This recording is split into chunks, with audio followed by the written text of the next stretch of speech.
One of the people lying in this cemetery in Lusaka, Zambia, is Mavhunga, a Zimbabwean who died earlier this month at the University Teaching Hospital, Zambia's largest hospital. No one followed Sibanda to Zambia or claimed her body. Lusaka Manikwawo, a fellow Zambian who befriended Sibanda at the hospital, had tried to take care of her. She explains how she felt burying Sibanda in Zambia away from her relatives. I was hopeless because the job was just too much for me. I couldn't bear it. I felt bad as well because someone to just die like that without relatives. Kambanikwawo said Sibanda had left 3 children in Zimbabwe.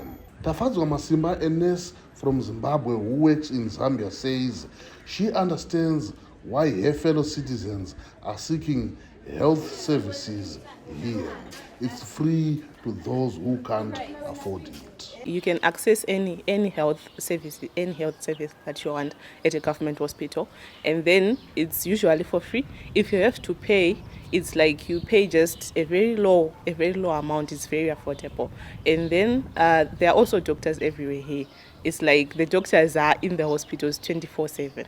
Imran Raymond Vaidia is a social aid officer with IK Charitable Trust, a non-profit that has been assisting foreigners, including Zimbabweans, who come to Zambia for medical treatment. We normally assist foreigners, especially Zimbabweans, in repatriation to get back to where they came from, 2, we also assist Zimbabweans in purchasing of spectacles. We also assist Zimbabweans in payment of lab tests. As you all know, it is very difficult for a foreigner, especially a Zimbabwean, to be put under NEMA. NEMA manages Zambia's national health insurance.